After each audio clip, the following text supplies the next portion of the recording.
Y para hablar de este tema y de otros que están en la mesa, quiero darle la bienvenida a tres figuras del análisis político y social del día a día.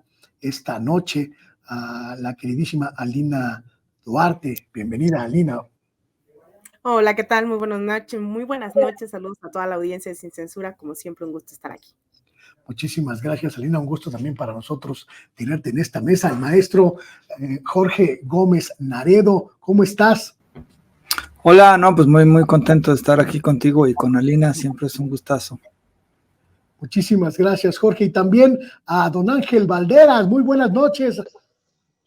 Pues buenas noches, Luis Guillermo, saludos cordiales, un abrazo fraterno a la estimada Lina y también a Jorge, acá desde la ciudad de Querétaro, pues manteniéndonos al tanto de lo que sucede en la realidad nacional. Esa realidad nacional que me aparece de repente aguacero de noticias y que no sabemos ni cómo dosificar. Estimadísima Lina, pues empezamos con esta idea de, pues, que parece estar configurándose una sustitución de Xóchitl Gálvez. Hay muchas señales, se desfonda su campaña, no prende, se desploma. ¿Tú cómo ves este escenario? Pues mira, no es sorpresa, ¿no? Durante los últimos meses hemos visto una campaña que definitivamente pues no lograban posicionar, se les dijo, ¿no? Se les dijo muchas veces a la oposición que habían escogido mal, sabíamos que habían puesto todo el esmero posible en que esto pareciera legítimo e incluso legal, sin embargo, pues fue una desfachatez tremenda el haber elegido a alguien como Xóchitl Gálvez, que era evidentemente la candidata de las oligarquías. Aún así, insistieron en que podían inflarla y ahora muestran lo que ha mostrado las derechas en todo el continente, lo que han demostrado los intereses de Estados Unidos en todos los últimos, sobre todo en el último siglo, que es que sus candidatos y candidatas son desechables. No les importa realmente cuánto puedan exponerla, cuánto puedan sacrificar estas candidaturas. Lo que importa es ir posicionando las agendas, los intereses de clase de cada uno de estos empresarios, de cada una de estas relaciones también bilaterales. Recordemos, detrás de esta campaña también hay muchísimos dólares a través del financiamiento directo de la USAID, ¿no? Es decir, ya lo demostró Juan Guaidó en Venezuela, cuando ya no lo necesitaron, terminó regresando, bueno, estando en Miami con una mochilita, llegó solito ahí, o Yanine Áñez, que se encuentra presa después de haberla consecuentado a ser el rostro más visible del golpe de Estado. Esto no es nuevo ni en la región ni para las derechas, solo que a veces se nos olvida y tenemos que hacer un poco de memoria que no les importa, ¿no? Imagínense todo lo que llegaron a tener dentro de los exenios priistas, todo el poder que pudieron acumular, y ahora ese Alito Moreno, pues ya no les importa incluso el partido mismo, ¿no? Es de verdad siniestro lo que pueden hacer, y así ocurre con una Lili Telles, que también la hicieron a un lado. Eso ocurre con muchísimas personas. Entonces Xóchitl Gálvez, digamos, en este momento representa esa punta de lanza de lo que podía ser la derecha, lo que podían realmente llegar a disponer, ¿no? Y aún así no lo han logrado. Entonces, el relevo no me parecería nada nuevo, ni siquiera una locura, ¿no? Están pensando en sus intereses y tenían también que explotar todo lo posible a Xóchitl Gálvez. Durante sobre todo los últimos días, esta semana, hemos escuchado a los grandes medios de comunicación decir que no está del todo desinflada, que todavía es ese fenómeno Xóchitl Gálvez, y yo no lo creo, ¿no? Yo creo que todavía la campaña presidencial, más bien la elección presidencial todavía está bastante lejos, es un camino que no van a poder recorrer fácilmente. En 3 meses les salió, como decimos en México, obviamente, el tiro por la culata, porque creyeron que lo iban a lograr, que iban a posicionar a este personaje, y lo único que hicieron fue abrir esa caja de Pandora, de corrupción, de cinismo, de contradicciones, de todo, absolutamente todo, desde los contratos de Mochit, la casa, el plagio, ¿no? O sea, evidenciaron que eso es la derecha. Entonces, no es sorpresa, pero sí lo que me gustaría decirle a la audiencia es que tenemos que estar con todas las alertas bien puestas, sobre todo de cara, por ejemplo, a lo que va a pasar, con eso cierro, en Argentina en las próximas semanas. Va a haber una elección en la cual subestimaron a la derecha, todas las izquierdas se reían de Javier Milei, decían que era imposible que lograra conquistar algo en absoluto, y ahora va a ser el próximo presidente de Argentina. Entonces, aquí no subestimemos ni a Xóchitl Gálvez, ni al Frente Amplio, ni siquiera a ese Eduardo Verástegui, que hoy se mira tan lejano en las encuestas, en el escenario nacional, pero que detrás tiene toda esa campaña, todos esos millones de dólares que tuvo en su momento Jair Bolsonaro, que tuvo en su momento la derecha colombiana, que tuvo en su momento la ultraderecha chilena, etcétera, etcétera. Entonces, no subestimemos a la derecha y al contrario, hagamos un ejercicio y un esfuerzo por informar y por formarnos todos los días, estar al pendiente y dar esa batalla comunicacional, esa batalla de las ideas en cualquier espacio posible. Es brutal, brutal lo que acabas de decir, Alina. Se me enchinó la piel cuando dijiste esa frase: Milei es el próximo presidente, va a ser el próximo presidente de Argentina. Qué terrible futuro. Pero en México tenemos una fiera política, un genio de la política, como lo calificó Gómez Naredo, que dice prácticamente puso una trampa a la oposición, conduciéndolos a la candidatura de Xóchitl Gálvez como su máximo error. Los convenció Gómez Naredo, los embrujó, los sedujo y cayeron en la trampa.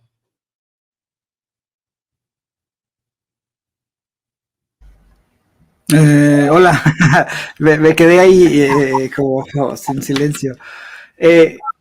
Bueno, pues me parece a mí que sí, o sea, la candidatura de Xóchitl Gálvez se vino abajo de forma muy estrepitosa y en muy poco tiempo. Ellos la presumieron como al principio, ¿no? Cuando la lanzaron, pues era como el fenómeno Xóchitl Gálvez le llamaron. Muchos de los analistas, de los columnistas, de los que están en los medios de comunicación tradicionales, pues estuvieron hablando de ella maravillas y diciendo que refrescó la política mexicana, que venía a cambiar todo el tablero político del país, que era un fenómeno mediático, que era un fenómeno político, que cambiaba lo que parecía ya como la victoria de Morena, que la irrupción de Xóchitl Gálvez iba a cambiar todo. Y en 3 meses ese fenómeno mediático en realidad se les cayó. Y creo que ahí es el punto donde me parece que se equivocaron de forma muy grotesca y que jugó también un papel importante el presidente López Obrador. Cuando él menciona que le había llegado información, que alguien le había comentado que Xóchitl Gálvez ya era la candidata, que era la imposición de Claudia X González y de un grupo de empresarios, pues él estuvo constantemente hablando de Xóchitl Gálvez y diciendo que ella ya iba a ser la candidata. Incluso hubo ahí alguna apuesta que dijo, en fin. Y surgió el fenómeno, ¿no? El fenómeno mediático. Muchos le criticaban un poco al presidente que por qué hablaba tanto de Xóchitl, ¿no? Que hablar de Xóchitl era exponerla, era ponerle un foco mediático, darle mucha importancia y que pues no se la deberían de dar y que entonces estaba prácticamente pues haciéndole como una campaña, ¿no? A Xóchitl. Pero pues él empezó y continuó hablando hasta que el INE se le impidió por una queja de la propia Xóchitl Gálvez. Pero lo que ha sucedido es que Xóchitl Gálvez después, con unas informaciones que también dio el propio presidente sobre la forma en cómo se enriqueció de una manera rápida y muy amplia a partir de sus empresas. Después, cómo utilizó su cargo como jefa delegacional también para enriquecerse y posteriormente pues todos otros escándalos que han surgido, como lo de su propia casa, como lo de ¿cómo se llama? El plagio de la tesis. Pero el punto es que sacaron la misma posición, porque ellos fueron los que decidieron, a un perfil que era relativamente competitivo en la Ciudad de México, lo pusieron en la presidencia donde se desmoronó. Entonces ahora los panistas y el PRI y el PRD tienen una candidata que está derrotada, a mí me parece ya en este momento, que tiene muy pocas posibilidades de ser competitiva. Eso es algo que es muy interesante porque la gente que no votaría por ella, según la encuesta esta que salió en el Universal, que es la de Wendy Márquez, es de más del 45%, ¿no? Entonces, ha sido un completo fracaso que en 3 meses pasó de ser un fenómeno para los analistas, que ahora los propios analistas están diciendo que fue como una flor de un solo día y no sé cuántas cosas y que cambie de asesor y no sé un montón de maromas que están realizando. Entonces sí me parece que salió todo como muy calculado, ¿no? Sacas a un perfil competitivo, lo pones en un lugar donde prácticamente no va a competir. La oposición ahora, y yo creo que el Claudio X González y los priistas y los panistas están que no saben qué hacer, si quitar a ese perfil y meter a quién van a meter. Después están en la Ciudad de México medio haciendo pedazos, ¿no? Entre los propios panistas, Sandra Cuevas que exhibe a la oposición. En fin, yo creo que están en un momento complicado los de la oposición. No niego que por ahí puede surgir algún perfil terrible, pero en este momento los de la oposición creo que están muy derrotados, en contraposición con una campaña o con un perfil o con un liderazgo de Claudia Sheinbaum que ha logrado pues más o menos tener, ¿no?, una presencia, un liderazgo de izquierda, ¿no?, que viene del movimiento López Obradorista, y bueno, pues hay un contraste enorme, y pues las diferencias de las propias encuestas, que pues, siempre hay que tener desconfianza de ellas, pero que son abrumadoras, ¿no?, a un año de que sean las elecciones, y con una perspectiva para la oposición, pues muy poco halagüeña. En esta especie de rebambaramba en torno de la fallida candidatura o precandidatura de Xóchitl Gálvez, hay voces, estimado Ángel Valderas, que comienzan a señalar que hay acercamientos o que podría haberlos entre el frente opositor y Marcelo Ebrard, muy enojado porque la Comisión de Honestidad y Justicia no resuelve en 5 minutos sus quejas y sus señalamientos. Hay quienes dicen que la desesperación de Claudio X González y las oligarquías podría acercarlos a ofrecerle la candidatura, esta candidatura pues imposible a Marcelo Ebrard. ¿Qué pensar de eso? Pues mira, Luis Guillermo, Alina, Jorge, no lo veríamos descabellado ya. El presidente en la mañanera, creo que ayer, utilizó un término que yo también utilizo mucho para referirme a veces a la realidad mexicana, que es kafkiana, ¿no? De Franz Kafka. Y si nos referimos al poder judicial, nos vamos a aquel libro espantosísimo en términos de contenido, muy bien escrito, de El Proceso, ¿no? Mira, yo creo que Ebrard se equivocó de pe a pa. Yo te lo digo como militante de Morena fundador, tanto del movimiento como del partido, que Ebrard cada día nos exhibe que desconoce totalmente al partido. Él trata de engañar a la gente con una narrativa que yo se la he escuchado mucho a gente que no está afiliada a Morena o que se acaban de afiliar a Morena. Sin ser sectarios, ¿eh? Mira, Claudia Sheinbaum es fundadora de Morena, mientras que Marcelo Ebrard se afilió apenas en marzo de 2023. Eso no es una opinión. No es que Ángel Valderas cree que Marcelo Ebrard se acaba de afiliar y que Claudia Sheinbaum es fundadora. No, esto no es cuestión de creencias. Esto es de que en el portal del INE está el padrón actual de Morena, por cierto, el partido con más afiliados en México, arriba de 2.300.000 personas, y ahí vienen los nombres con la fecha de afiliación. Y ahí viene Marcelo Ebrard Casaubon, se afilió en marzo de 2023. no tiene ni un año de afiliado, desconoce la declaración de principios, desconoce el programa y desconoce el estatuto. Entonces, efectivamente, mete una queja pensando que es la única queja que tiene que atender la Comisión Nacional de Honestidad y Justicia, y te lo cuenta alguien que ha sido acusado varias veces ante la Comisión Nacional de Honestidad y Justicia de Morena, y que yo también he acusado. Es decir, los que conocemos el partido y conocemos sus órganos, conocemos también sus tiempos. Esto no es de que soy el bebé mimado y entonces meto mi queja y a los 3 segundos ya la estoy atendiendo porque te voy a dar prioridad, porque todos los demás integrantes de Morena que metieron su queja antes que tú, se tienen que esperar porque te vamos a dar a ti prioridad. No. Recurre al tribunal, que el tribunal le dio palo en lo que solicitó, por una razón muy sencilla, porque la comisión tiene su tiempo, tiene sus plazos, tiene un plazo máximo.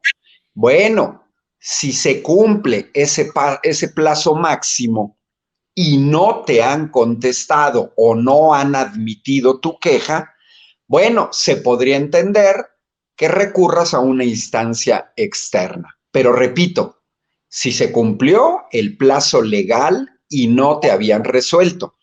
El tribunal declaró de inexistente la queja de Marcelo Ebrard porque ni siquiera se había cumplido el plazo legal. Es hasta ridículo que tú no esperes el plazo legal y ya te estés quejando, porque eso muestra ignorancia.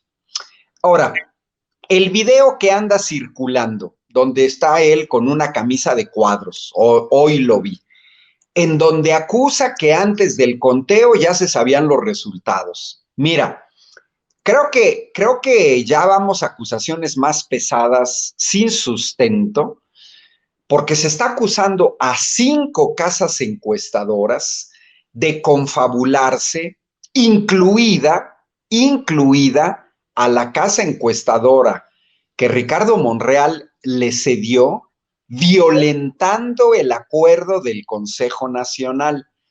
Yo voy a seguir insistiendo que otro elemento que demuestra que Marcelo Ebrard desconoce totalmente el partido al que acaba de llegar y al que quiere someter a sus tiempos, es que Marcelo Ebrard nunca entendió que las reglas del juego las puso la máxima autoridad de Morena entre Congreso y Congreso, que es el Consejo Nacional, que se reúne cada 3 meses, y yo soy consejero nacional.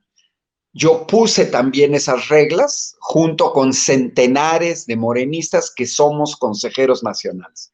Las reglas no las puso Mario Delgado, no las puso Alfonso Durazo.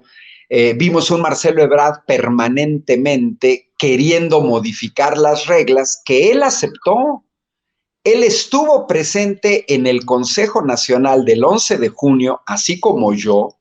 Nadie me lo contó, no leí una crónica de lo que pasó en el Consejo Nacional. Pues yo como consejero nacional ahí estuve, yo lo vi firmar, yo no lo vi que se quejara de las reglas, no pidió la palabra, que además quién sabe si se lo hubieran dado porque no es integrante del Consejo Nacional, pero él aceptó las reglas, firmó, puso su nombre y lo hizo ante el Consejo Nacional.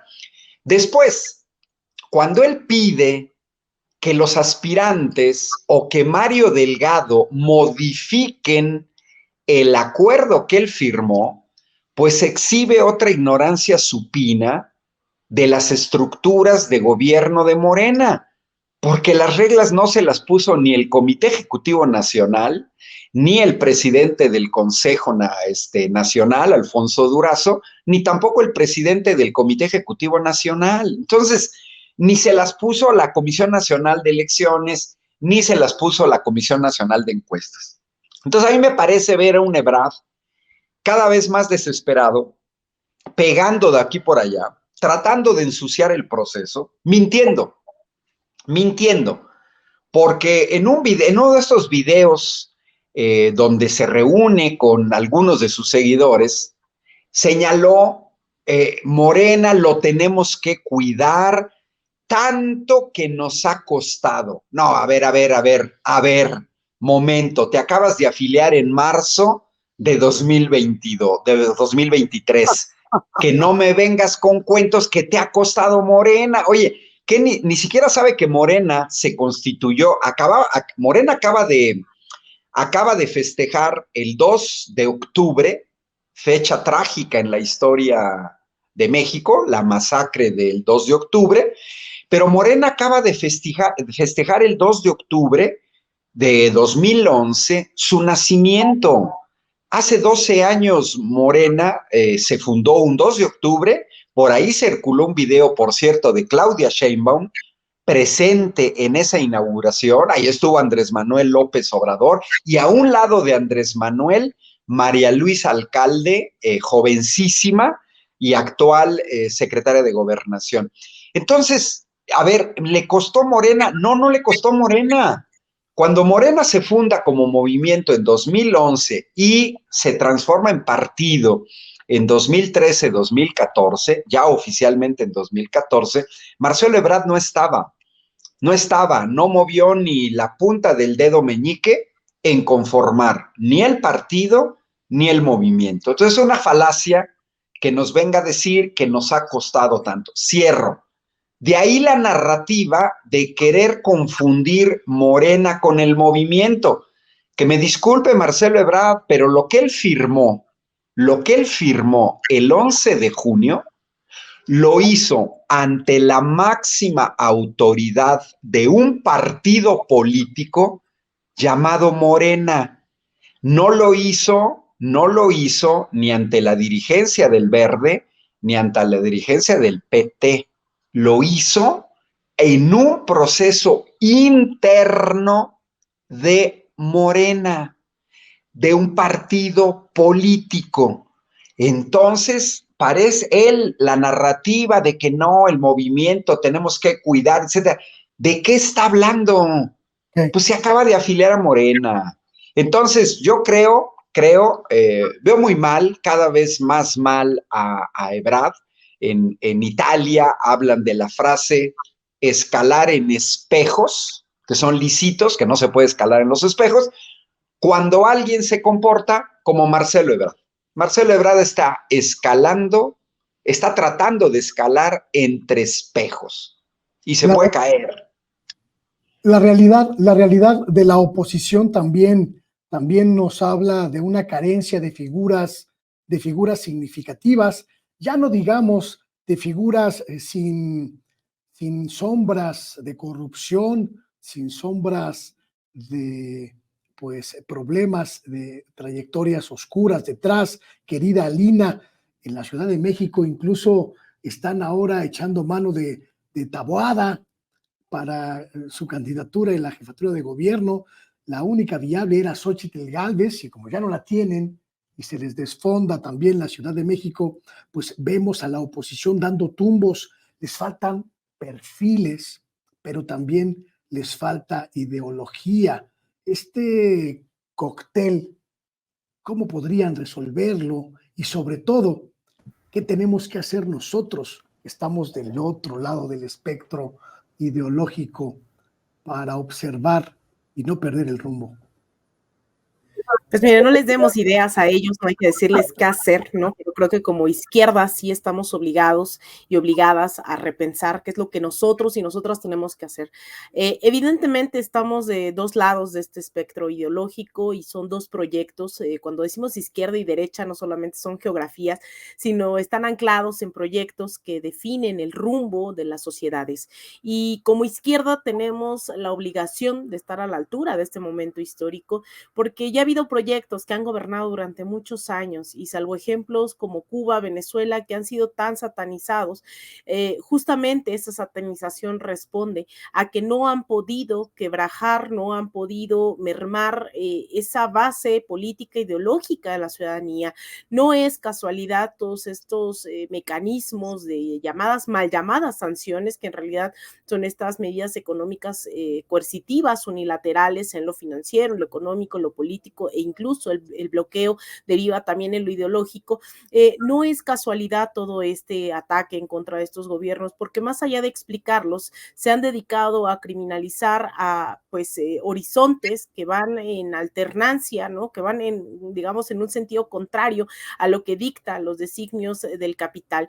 Y eso no significa, como hacen los memes, decir que te van a quitar tus vacas, que te van a quitar tus casas, que te van a quitar tu propiedad, que van a meter migrantes en tu casa. Esto, de verdad, estos debates creo que en la izquierda tenemos que darlos, porque la derecha recurre al miedo, a la confusión, recurre a consignas, mientras en la izquierda, más allá de consignas y frases vacías, tendríamos que estarlas no solo dotando de contenido, sino construyendo cada vez con mayor fuerza un objetivo y un proyecto de nación de las izquierdas. Yo creo que esto que planteamos de qué está haciendo la derecha y que no tiene cuadros, pues que no tengan cuadros, mejor para nosotros y nosotras, no hay que pedirles mucho. Estos son realmente quienes representan, son a quienes le ponen la careta a estos grandes oligarcas, porque así, miren, en esta foto ahí está Xochitl Gálvez, pero detrás está un Chucho Zambrano que tendrá sus intereses y los tendrá el PRD, pero detrás de Chucho Zambrano, a su vez, está Claudio X González, está Kimberly Clark, está la USAID, es decir, es una trama ahí que no termina de cuajar, mientras estos personajes que no salen a la luz siguen utilizando a sus titiriteros, siguen, más bien son los titiriteros de estas marionetas. En la izquierda hay que preguntarnos también qué queremos construir, dónde están nuestros cuadros, dónde está ese relevo generacional. En un año, la Cuarta Transformación se enfrentará al reto más grande que ha tenido en los últimos 20 años de luchas sociales, porque esas luchas sociales dieron origen a lo que hoy se conoce como la Cuarta Transformación, e incluso hubo también cierto, no sé si decirlo como apagón, ¿no? De las luchas sociales, porque es normal que cuando llega un gobierno de corte progresista, todas esas fuerzas sociales se sumen a ser parte de los gabinetes, pero cuando digo que estará frente al mayor reto, no es porque no crea que la gente está convencida del proyecto que hay que seguir, sino porque es natural esa burocratización de los movimientos, de no alzar la voz, de no seguir levantando las demandas de justicia social, ¿no? De una vida digna. Hay que seguir impulsando condiciones, mejores condiciones laborales para las y los trabajadores, no solo del Estado, sino en general, seguir pugnando por la redistribución de las riquezas, por programas sociales que no sean paternalistas, como ahora, que hay una profesionalización también de las juventudes, que hay una apertura hacia la soberanía alimentaria de la mano de programas como Sembrando Vida, seguirle apostando a la soberanía energética. Esos son los grandes retos que tenemos por delante. Entonces, a la derecha dejémoslo, que estén perdidos, que no saben cómo materializar sus necesidades de clase, pero en la izquierda estamos obligados y obligadas a seguir pensando no solo en candidaturas, sino en que esas candidaturas emanen de la construcción de un proyecto político colectivo, es decir, que las masas estén impulsando a esos y esas representantes de la Cuarta Transformación, que nos sentemos a debatir entre las izquierdas qué horizonte que queremos. Y también es eso, ¿no? Tener la seriedad suficiente, la altura de miras para que la gente que nunca es tarde, eso hay que tenerlo claro, porque creo que muchos pecan de que esto de que apenas se dieron cuenta de que la Cuarta Transformación ofrece algo para muchos sectores, entonces dejan atrás su voto priista, panista, etcétera, etcétera. Bueno, la toma de conciencia de clase, la toma de conciencia revolucionaria es a veces más temprana o más tardía para unos, para otros, pero la Cuarta Transformación tiene que seguirse reivindicando como un proyecto de izquierda y más allá de que lo diga o no el presidente, yo estoy de acuerdo en que tenemos que profundizarla y esa profundización pasa por por la organización de las bases. Ya tenemos coordinadora, ¿no? Ahí ya se anunció la coordinadora de los comités de la defensa de la Cuarta Transformación, pero no se sabe dónde están esos comités, qué están haciendo esos comités. Tenemos que fortalecer esos comités desde las bases, no solo para votar, sino para organizarse colectivamente en la batalla comunicacional, en la batalla económica, en la batalla ideológica, etcétera, etcétera. Entonces, pues que se pierda la derecha, eso a mí no me parte el corazón en lo más mínimo, pero que reivindiquemos un programa de izquierda, que seamos más y más autocríticos cada día, que tengamos la seriedad de debatir entre nosotros y nosotras, y no infantilerías, ¿no? Que de esas hay un montón por todos lados, sino que hay que reivindicar un programa de lucha, no solo de un sexenio, sino ese horizonte a construir los años venideros.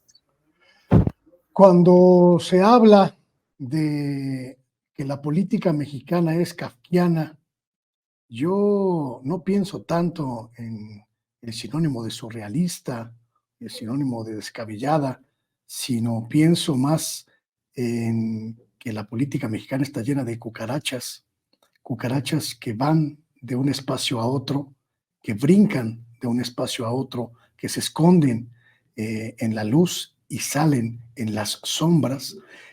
Y el gran riesgo es que esas cucarachas se infiltren en los movimientos novedosos, en los movimientos renovados, mi querido Jorge Gómez Naredo.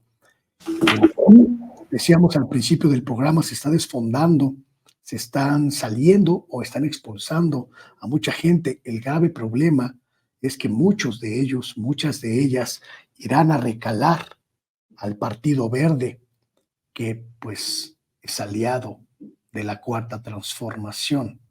Un escenario verdaderamente preocupante, o no sé cómo lo veas tú.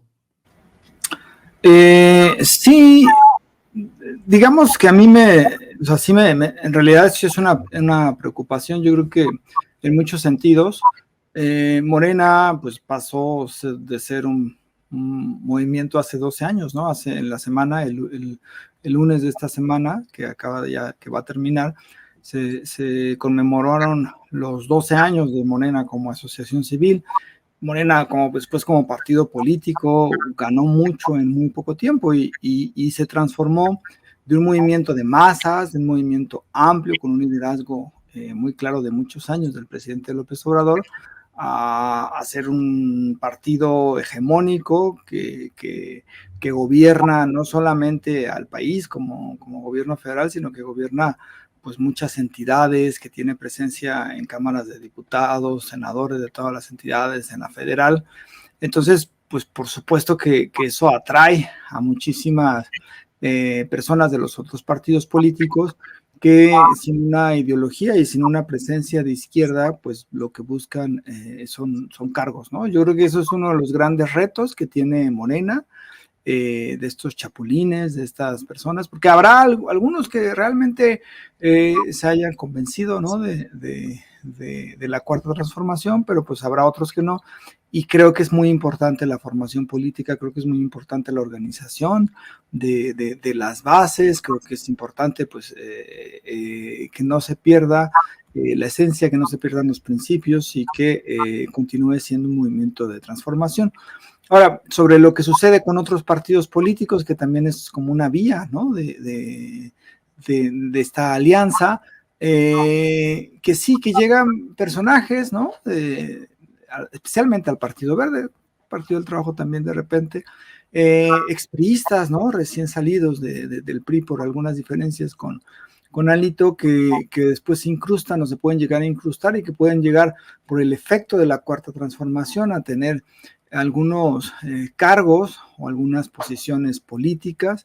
Pues eso también es parte, ¿no? de este proceso, pero no lo veo como digamos, como el control, ¿no? De parte de estos partidos políticos o de estas personas que entraron a estos partidos políticos de la Cuarta Transformación en el movimiento. Sin duda, pues en muchos casos, ¿no? Hay pues personajes innombrables, ¿no? O no, que no deberían de estar, ¿no? En este proceso, pero que por uno u otro motivo están, pero no creo que perder, ¿no? El control de parte del movimiento, de parte de las masas. No creo que sea en este momento el caso. Y además hay que tener en cuenta, ¿no? Yo recuerdo que en el 2018 había mucha crítica por la alianza que hizo Morena con un partido que ahora ya, bueno, desapareció, pero entre comillas, ¿no? Muy conservador, o que tenía una ideología relativamente conservadora, pero y había como una gran preocupación, pero no sucedió esa parte, ¿no? Entonces, creo que Morena sigue siendo el partido hegemónico y debería de seguir siendo el partido hegemónico, y desgraciadamente por el sistema de partidos y de representación que existe para lograr el control de la Cámara de Diputados y de la Cámara de Senadores, pues tienes que tener alianzas con otras organizaciones políticas, y creo que ahí en parte está uno de los motivos, pero bueno, sin duda no queremos más Lili Téllez, no queremos otros personajes que llegaron y que estuvieron, ¿no? En la Cuarta Transformación, y que después pues resultaron, se vistieron, ¿no? Como de morenistas o de progresistas, y que después resultaron ser lo mismo que eran, ¿no? El caso de Lili Téllez, pues el caso emblemático del propio Germán Martínez, que ahora están ambos como senadores de oposición y criticando a la Cuarta Transformación, cuando en realidad ellos estuvieron ahí, y el voto que los llevó ahí pues es el voto que fue el López Obradorista. Pero bueno, pues yo creo que ahí el punto es ver cómo se hacen estos candados para que no logren estas personas pues apropiarse, ¿no? De los partidos políticos y de la organización y de las dirigencias de Morena. Y bueno, pues también confiar, ¿no? En la gente, confiar en las bases, y pues estar en constante movilización, que es algo muy importante en este proceso, porque si bien es cierto, en estos años de gobierno de Andrés Manuel López Obrador se vieron muchas cosas, o sea, hubo intenciones golpistas de parte de la oposición y de parte de los medios, pero la presencia de López Obrador fue importantísima. Pero habría que ver qué es lo que sucede, que me parece que es algo que va a suceder con la victoria de Claudia Sheinbaum, que es muy probable. Pues esta movilización creo que también es muy necesaria, ¿no?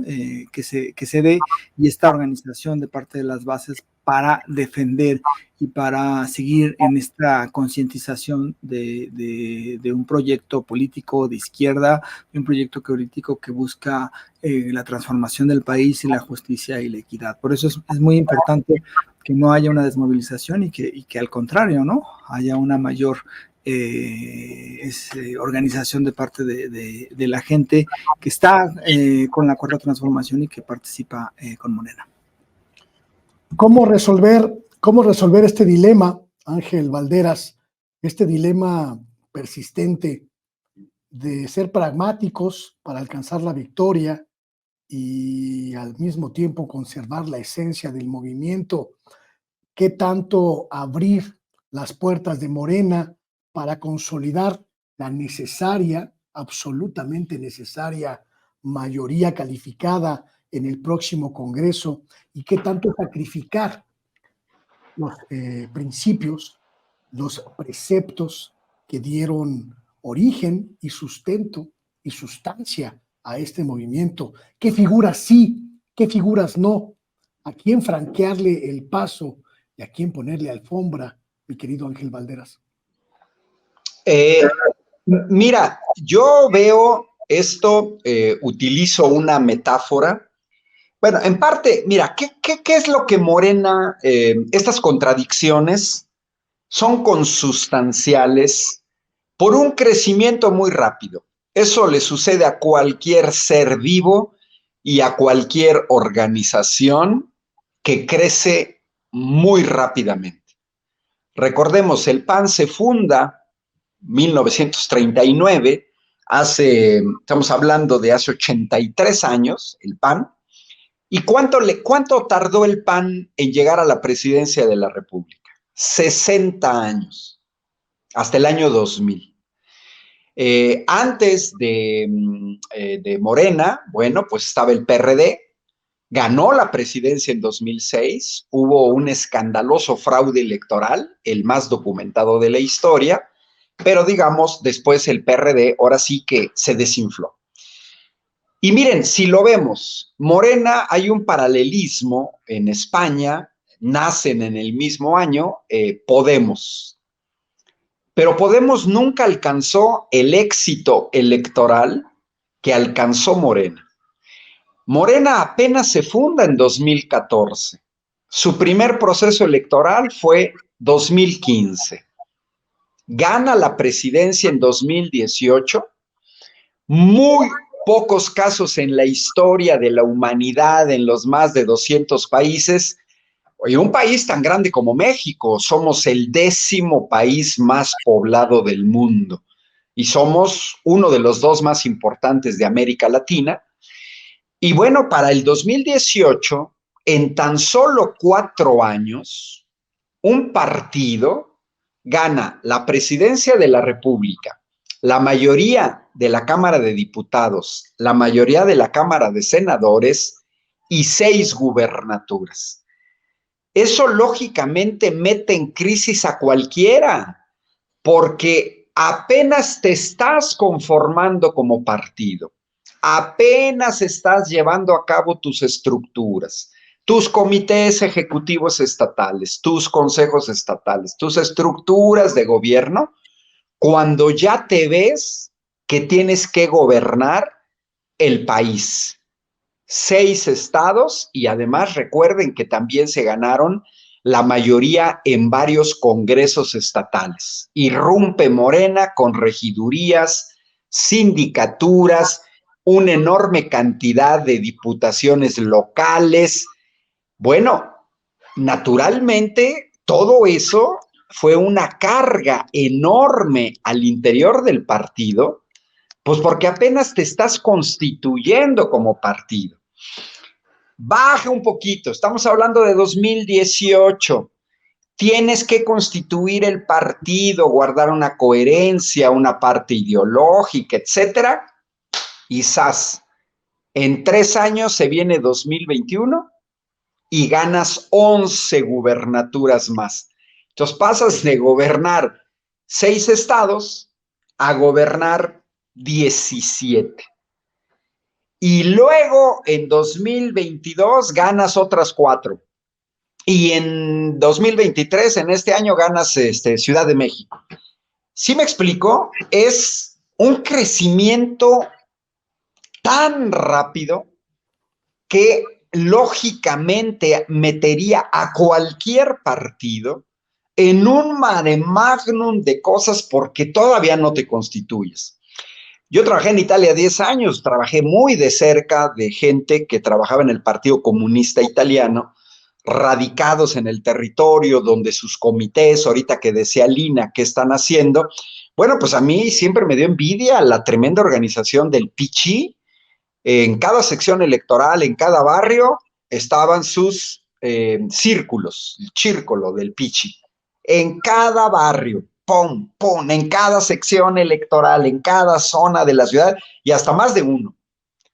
Pero nunca llegaron al poder, en parte porque no se los permitieron. Después del golpe de Estado en Chile fue un mensaje también para la izquierda italiana, pero en parte también porque no llegaron al poder. En ese caso, Morena es un caso de éxito nunca antes visto. En Italia surge como movimiento, porque Podemos hice la referencia, porque surgió como movimiento y se tuvieron que transformar en partido si querían llegar al poder, con las reglas actuales, que fue el mismo dilema que vivió Morena. El movimiento Cinque Stelle en Italia, lo mismo, movimiento que se tiene que transformar en partido para poder participar en las elecciones. Se fundaron ellos en 2009, 5 años antes que Morena, pero nunca han llegado al poder de la manera en la que llegó Morena. Entonces, es un precio que tenías que pagar, no hay de otra. No hay de otra, no podría ser de manera distinta.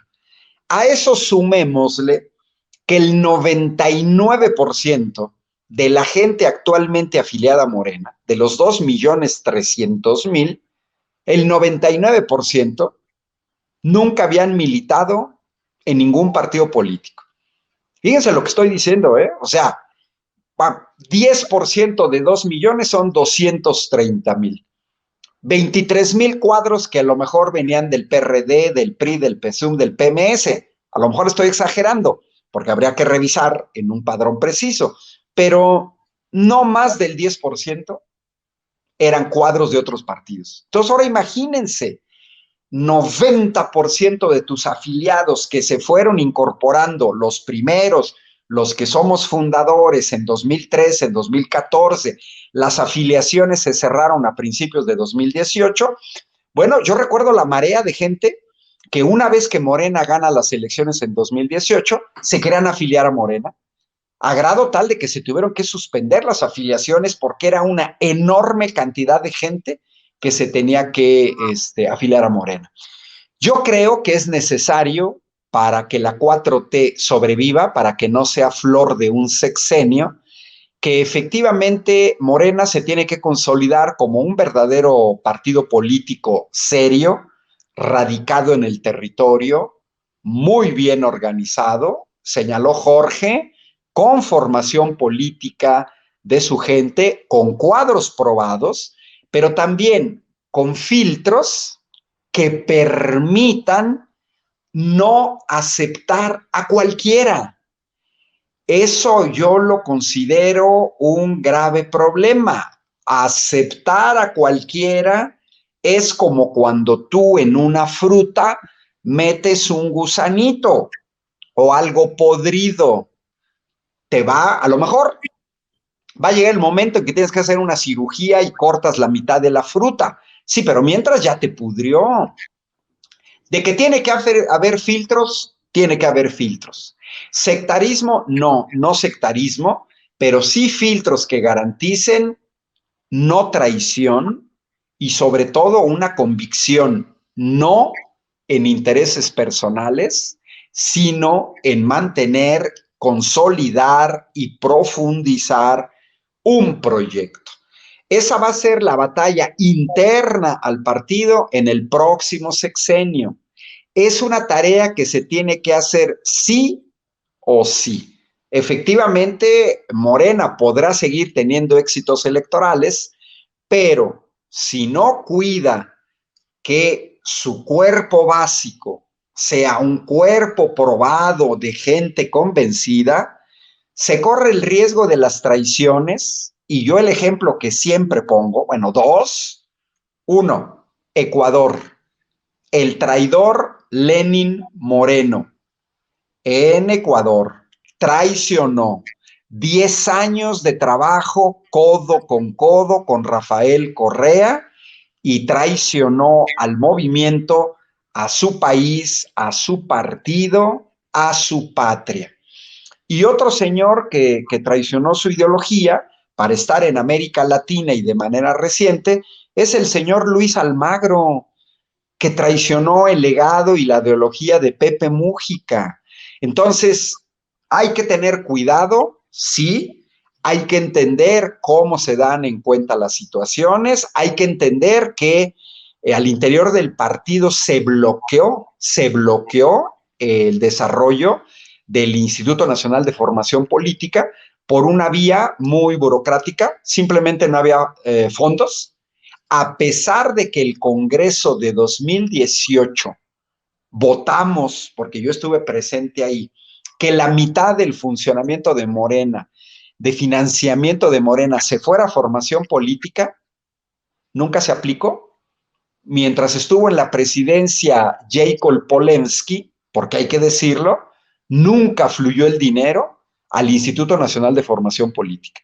Y si quieres pegarle en el núcleo de un partido o de un movimiento, pégale en su formación política, porque entonces vas a tener, como comenzaste, Luis Guillermo, recordando a Kafka, y las cucarachas, los chapulines, las ratotas, que andan brincando de aquí para acá, nada más para ver en dónde se pueden colocar.